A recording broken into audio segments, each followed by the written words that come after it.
Olá, eu sou a Mariana Schlickman e este é um vídeo do Mundo Multipolar. O conflito na Palestina, chamado pelo jornalista Pepe Escobar de Guerra Israel versus Crianças Árabes, tem um significado geopolítico importante e é sobre ele que falaremos hoje. Junto com a Operação Militar Especial Russa na Ucrânia, essa guerra compõe o jogo de ações e reações que fazem parte do fim da ordem unipolar do mundo e a emergência de uma ordem multipolar.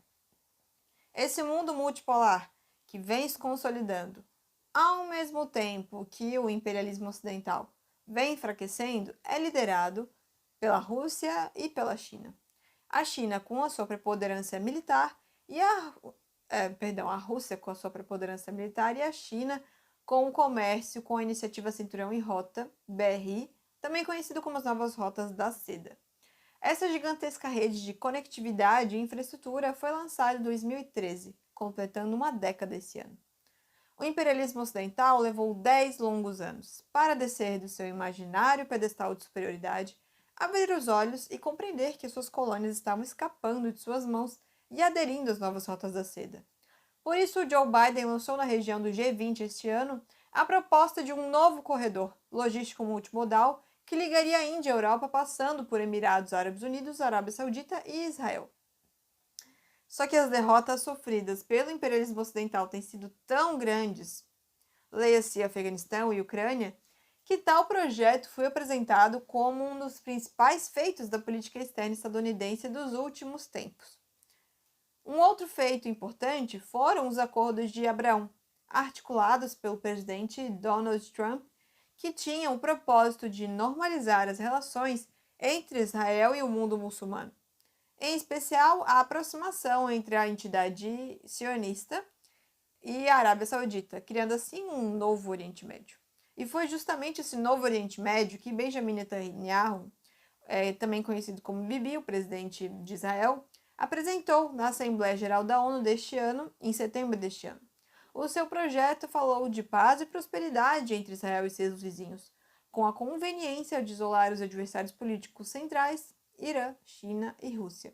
Bibi buscou amarrar definitivamente a Índia na estratégia de contenção chinesa, antagonizando os dois países.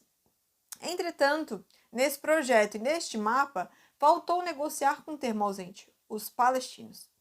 A resistência nacional palestina em Gaza, liderada pelo Hamas, compreendeu com precisão que tal movimento significava o fim do sonho de um Estado soberano e a normalização da limpeza étnica na Palestina iniciada pelos sionistas lá em 1930, há quase 100 anos. A mídia corporativa ocidental procura apresentar o 7 de outubro como um movimento de um grupo sanguinário contrário à paz do Oriente Médio, e desse modo esconde, como bem denunciou Antônio Guterres, o secretário-geral da ONU, que tal ação militar não nasce do vazio.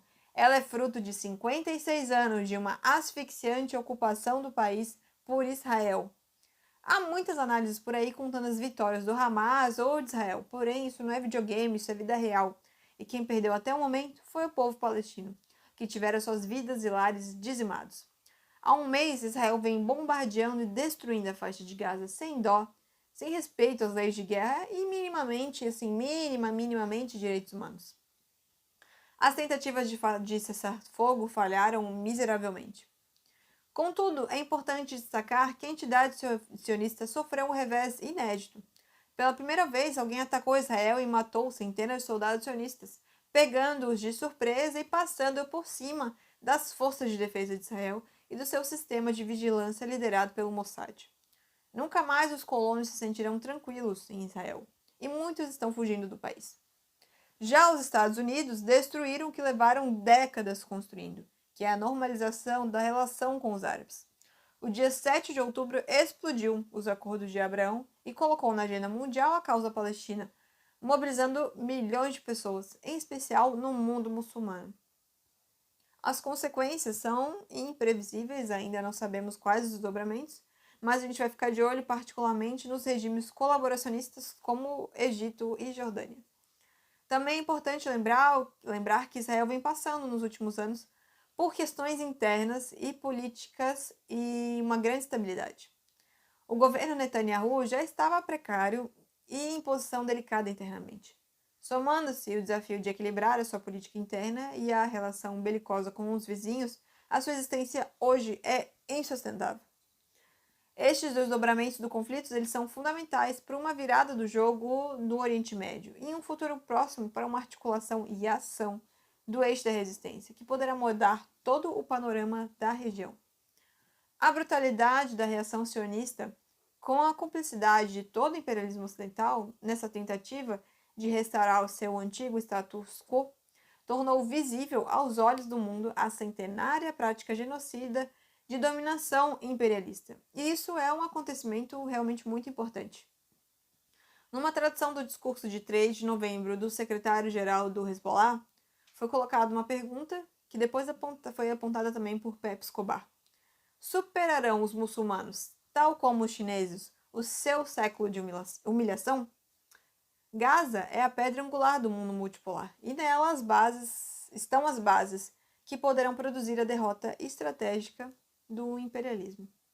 Este foi um vídeo do Mundo Multipolar. Pedimos que vocês curtam, comentem, compartilhem e se engajem em nossas redes.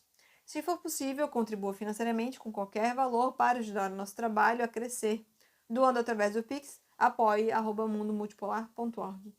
Até a próxima! Tchau!